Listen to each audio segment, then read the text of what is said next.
Hi, welcome to the vlog. We are walking to the mailbox. So in this vlog, this is another Patreon voted vlog.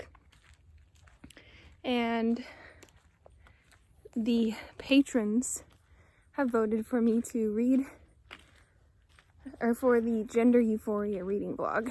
So for this reading vlog, I intend on reading only books with trans and non-binary characters written by trans and non-binary authors. I have quite a few nonfiction that I want to get to, and that's the plan. It's just going to be the first week of March. Today's technically the second, and I have like 70 pages left of Daydream of Terror 2 to finish, but once that's done, then I will start reading and just go till like next Tuesday and see how it makes me feel. There's also some like garden prep that I need to do this week, so I'll probably take you along for that. And I'll show you the books when we get back home. But almost to the mailbox. It's kind of hard walking around with a 12-pound nugget on your body. Okay, hello. So I have a stack of 6 books for potentially reading during this vlog. It's like pretty nice today, like partly cloudy, like 55 degrees Fahrenheit. So for me living in Oregon, living in the Pacific Northwest my entire life, this is definitely like time to be outside and soak up the sun while I can. So the meadow is like beautiful right now. I just went there with the babe and then walked back because I realized that I wanted to take the dogs with me so the dogs could lounge in the sun and have some time as well. So I came back for them. So I'm gonna go back with the baby and dogs, and I'm gonna finish Daydream of Terror 2. I'm so close to being done. And then I'm gonna start my books for this vlog. So let me show you what we're working with. Like I said, these are all books about being trans or non-binary, or like fiction surrounding that. So yeah. Okay, so first we have Trans-Galactic Bike Ride, which is feminist bicycle science fiction stories of transgender and non-binary adventures. I think this would be really fun to read right now. And it's from Portland Indie Press, so I would love to just like hype this up as much as I can. So I'm feeling like I might start with this one. And then I have Time is the Thing a Body Moves Through, which is an essay by T. Fleischman. And this is about the intersection between gender and art. I also have Is Gender Fluid? A Primer for the 21st Century by Sally Hines. And this is like a super multimedia kind of book. I think it's very much written for the classroom or for people who are just getting into gender studies and things like that, but I do think that it would be a fun thing to read, and I'm sure I'll get a lot of interesting like tidbits. This is We Both Laughed in Pleasure. These are the selected diaries of Lou Sullivan from 1961 to 1991. Lou Sullivan is pretty much the first like trans gay guy that has been well known. I have this one that I'm very, very excited to start. This is Like a Boy But Not a Boy. These are also essays by Andrea Bennett about navigating life, mental health, and parenthood outside the gender binary. So obviously I would be really into that. This has 14 essays. We've got a lot of essay collections. And then the one that isn't an essay collection and isn't nonfiction is Sasha Masha by Agnes Berinsky. And I do want to read this. It was blurbed by Hannah Porter, and I think they might be friends. They really say trans rights. Like, we have the trans flag color palette, so that's amazing. So I think I'm going to, shoot, I don't know what I want to take with me. I think I want to start with I think I'm gonna start with Trans-Galactic Bike Ride. But if I want something more non-fiction-y, then I want to start with like A Boy But Not a Boy, so I'm just gonna hike all of these books out to the meadow. That's fine. It's honestly so nice just to be able to walk this walk without getting completely winded. Like, even though I have a baby on me still, when I was pregnant, oh god, I just couldn't even walk out here. It was just too much. So I feel good about that now. And it's like so nice. Even though there's clouds, I think the sun's gonna peek through soon. I'm gonna read my heart out. And I have the dogs with me, so hopefully, you know, I won't get attacked.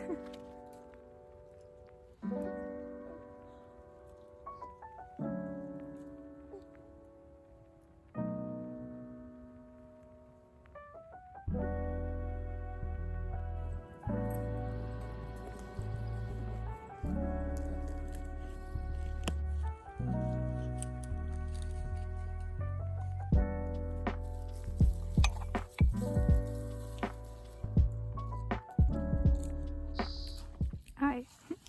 So I'm on page 57 of Trans-Galactic Bike Ride, which, by the way, all of these do have themes of cycling. And I guess that's like the whole thing. Apparently also this is technically the 7th issue, like there are other ones, so I might be very interested in reading more of these, but I think they have different themes. But anyway, one theme I really like of just like the queer sci-fi that I've read that includes trans characters is the way that they use like technology to mod themselves to assist with their physical identity.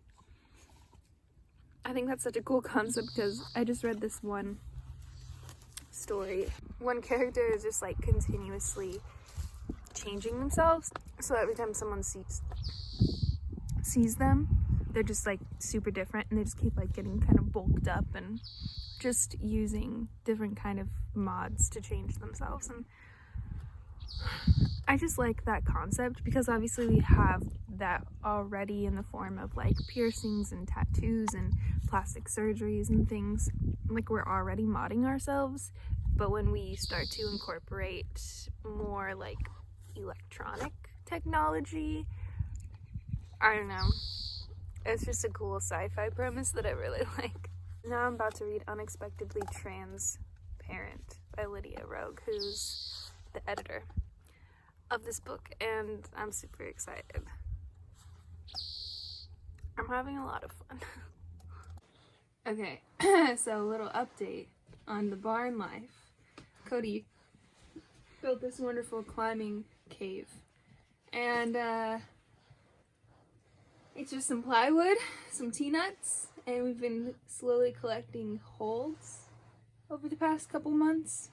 So we're gonna set some routes, and it's been like a year since we climbed.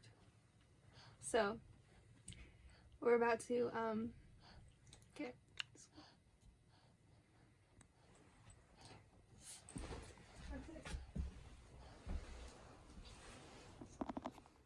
Hello. Okay. So it's been a little bit, maybe like 2 days. I don't know. I did a lot of reading yesterday. So let me tell you what I read. So I ended up starting with Trans-Galactic Bike Ride, and I really enjoyed these are short stories that are all science fiction, that all are written by trans authors, have featured trans and non-binary characters, and also include biking in some way. So that was a pretty fun little weird thing. I liked a lot of the stories in here. My favorite was actually the story by the editor, Lydia Rogue, and it's called Accidental Transparent. And this person like rides their bike through a like jump in the space-time continuum and goes to worlds that have been abandoned and rescues things that have been left behind. So sometimes they'll rescue things like, some have rescued like animals, or they'll just get like a bunch of food for their own planet and like bring it back. So this person is going on one of these missions and finds a little girl who's been abandoned. And this was just really wholesome, and I really liked that story. But I liked a lot of the other stories as well. Sci-fi element was just fun and different in all of them. I will say, I'm excited. If you watched my book haul that I hauled this book in, I hauled like one Charlie Jane Anders book, and I have an arc for Victory's Greater Than Death, which is her newest book coming out in a couple months. And then this has a story from her, and then I had another short story collection. I think it's Future something, that also has a story by her in it. And I will say I did not love her story, unfortunately. So if you want to like keep up with my reading experience discovering this new author to me, so far I'm just like not super impressed. I don't know, her writing style didn't seem very engaging, so I'm hoping that's not the case for the other books of hers that I have to read. But anyway, I highly recommend. I think this is super underrated. And then I wanted to see if any of the books I had in my list, if any of them were available as an audiobook, just while I was like chilling yesterday. And I found Sasha Masha as an audiobook, which is narrated by Agnes Berensky, the author. Beautiful narration, by the way. Highly recommend the audiobook. Highly recommend this book. It is so soft and tender. We're following a teenage kid who is discovering their identity, and they have a moment with one of their friends who's queer and openly queer, where they put on a green velvet dress and just start to like realize something about themselves. And as they're just kind of like twirling and like feeling their true selves for the first time, they're like, my name is Sasha Masha. And then this is really just a story of them discovering who Sasha Masha is.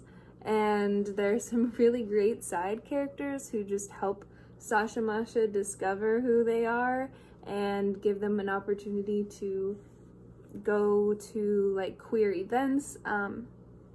This was just such a good book for this gender euphoria vlog. I highly recommend this if you just need something that's like you need to relate to, that you want to, I don't know, a story also about just a gender queer person who that doesn't involve a lot of trauma. Next, I have started to read Like a Boy But Not a Boy, and I've only read the first two stories. So the first one is called Tomboy, and it's about the author's experience growing up being seen as and called a tomboy, even though they're a non-binary person. And I feel like this story has just been told at the beginning of so many trans masculine memoirs, specifically like with the title Tomboy. You know, like, I understand, and I think it's important to tell that story, and probably really important for Andrea Bennett to publish this in a book and just like put it out there. And I think that that's awesome. For me as a reader, like, I've read this experience, you know, it's kind of like, I get it. I, like, despite being trans, I mean, I had moments where I was like called a tomboy, but I wasn't really affected like that. So I think people would really relate to this if they did kind of have that experience growing up. The second story is about a queer person named David, who's mostly cis, but might identify as agender if he had to choose a label. I don't know if they're just like chronicling different queer people they know, because they all, or a lot of them start with a name. So I'm not sure yet. but I'll let you know.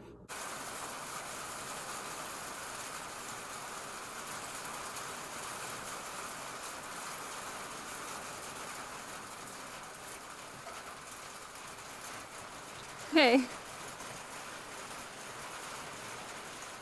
Hello. Is this thing on? Is this thing on? It's Sunday. It's pretty rainy and snowy outside. We've been trying to get all of the fallen branches together to make a burn pile, but everything's too wet to get it to burn, so that's been postponed. But I think I'm gonna make lunch. We're gonna do a little cleaning in here. Otto is being babysat for the first time by the guy who owns this property. It's his girlfriend.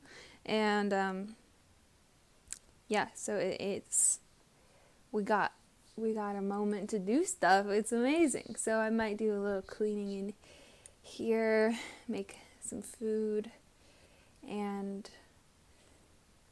yeah, honestly, like this just like doing outside shit, because this is a gender euphoria vlog, okay? Like that is such a like a euphoric thing for me, is just like working with the boys, you know, pulling my weight. I don't know why I have this, like when did I get that ingrained in my brain? I don't know.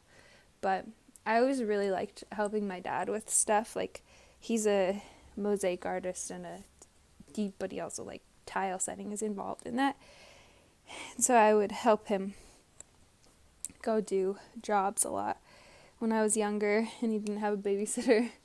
And I always really liked it. But yeah, it's also kind of nice because I'm doing this whole garden thing, and like that's my like contribution to this land. Side note, I'm listening to Braiding Sweetgrass by Robin Wall Kimmerer, which isn't for this vlog necessarily, but I wanted to listen to an audiobook, and it's so good. It's so good. It's the perfect thing to listen to while you're just like be outside doing stuff.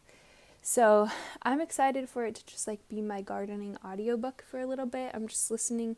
I'm not like listening to it too fast, you know, I'm like taking it in, which was one of my goals for the year, was to chill out with audiobooks, like not just try to listen to them as fast as I can kind of comprehend them. So yeah. Side note, have you guys tried the new mint Kit Kats?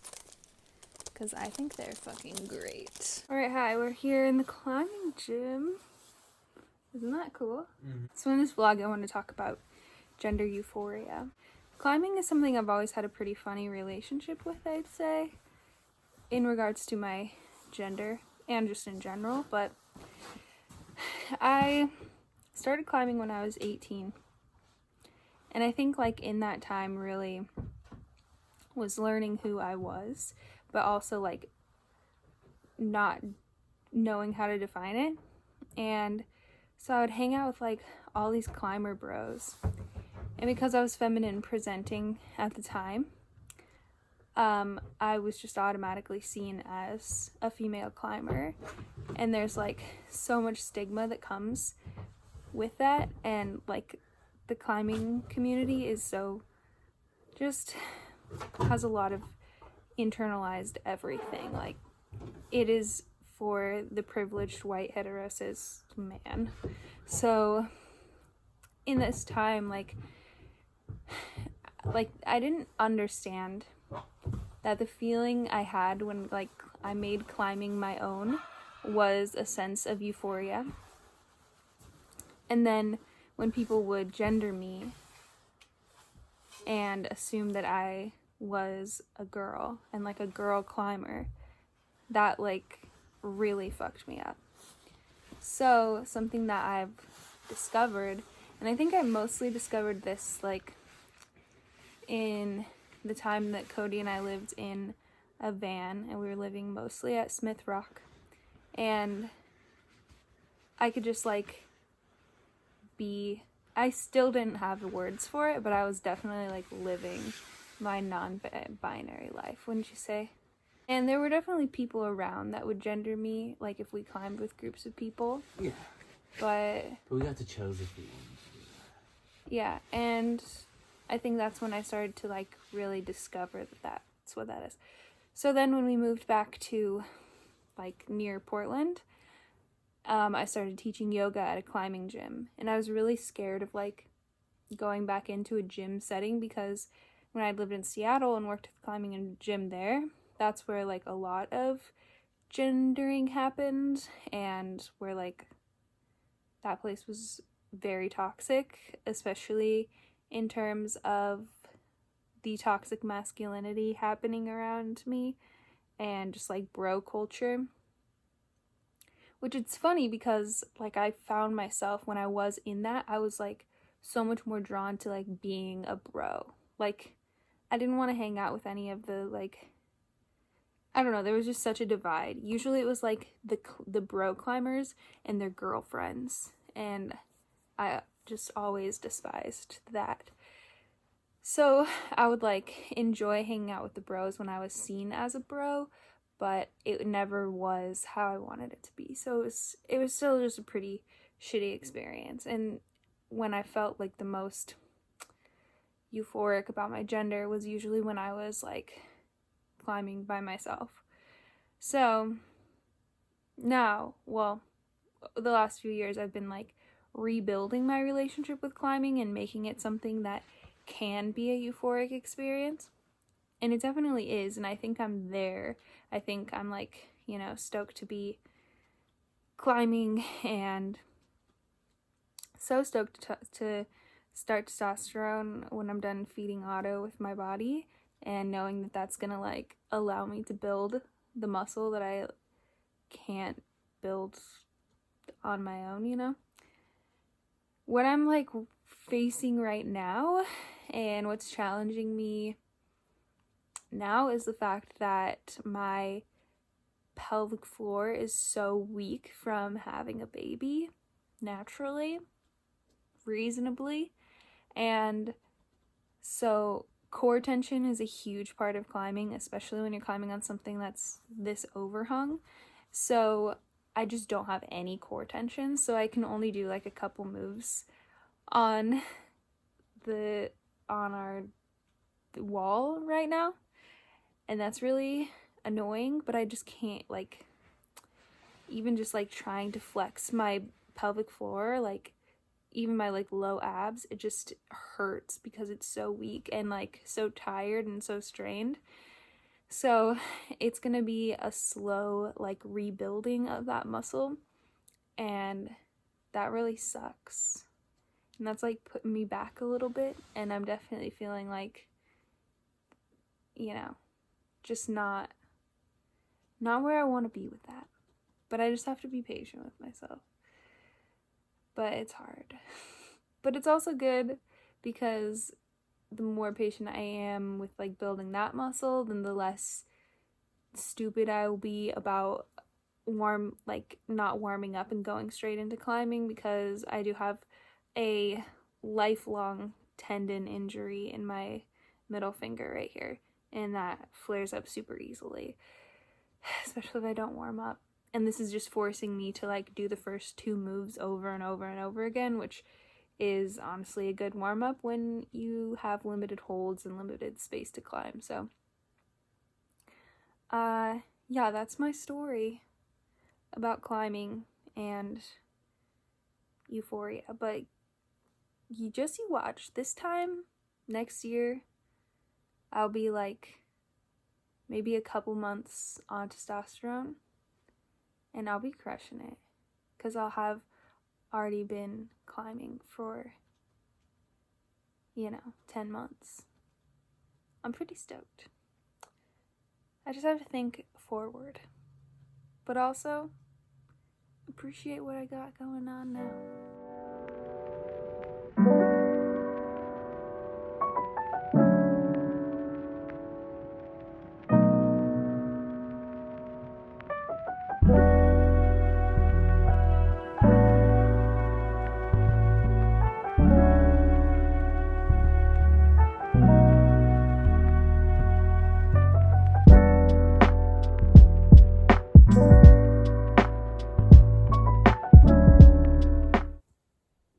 Hi, I am using my book light. By the way, I got this book light on the recommendation of CJ from CJ Reads, and it's incredible. There's been some interesting points of parenthood and being a non-binary parent in this. Yeah, this is just really relatable. But they say, the day I found out I was pregnant, I was excited for 2 reasons. The second of which was that I'd made a decision to delay relieving myself permanently of breasts until I'd had and nursed a kid. Pregnancy lit the gas lamp at the end of that particular tunnel. And I totally feel that. Like, I'm very excited for... I think, yeah, that was also, like, a part of us deciding to have a kid now, is because I wanted to be able to nurse them, but I also, like, want top surgery, so I wanted to do it sooner than later, so that then, you know, I can, like, go through with that,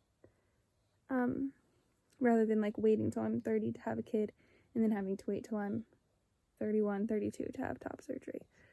So, anyway, there's some factors. I'm really tired. Hello. Alright. We have reached the end of this vlog. I have finished Like a Boy But Not a Boy by Andrea Bennett. And overall, really enjoyed this.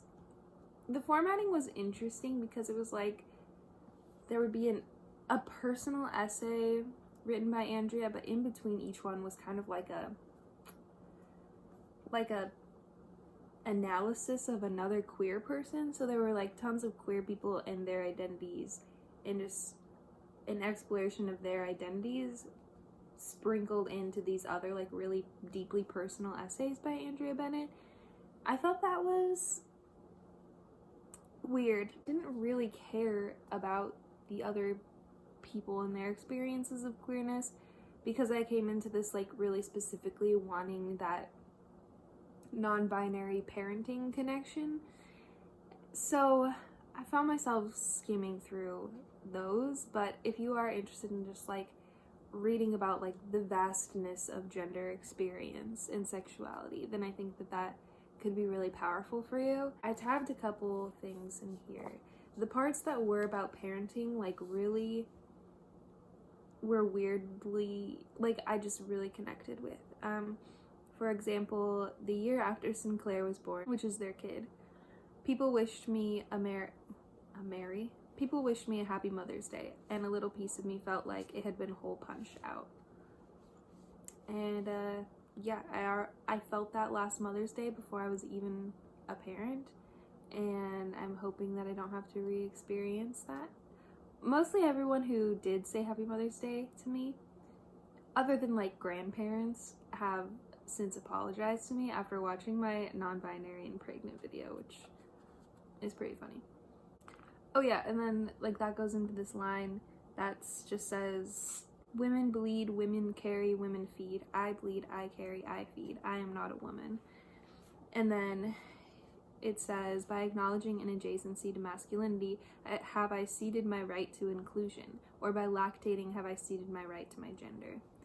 And I obviously connect with that a lot too, about like people seeing me as a parent, or people seeing me pregnant, or people knowing that I am lactating.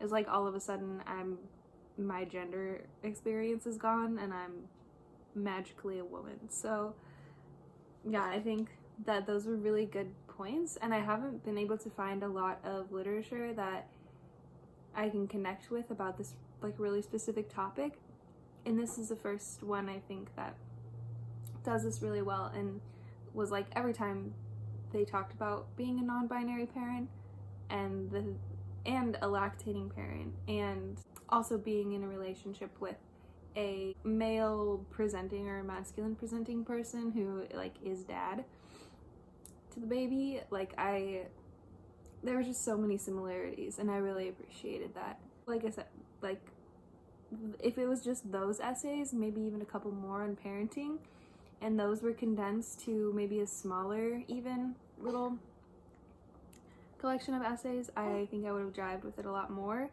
But also that's like a really specific thing that I'm looking for, so I'm wondering if maybe Andrea Bennett just was trying to appeal to a bigger audience or something.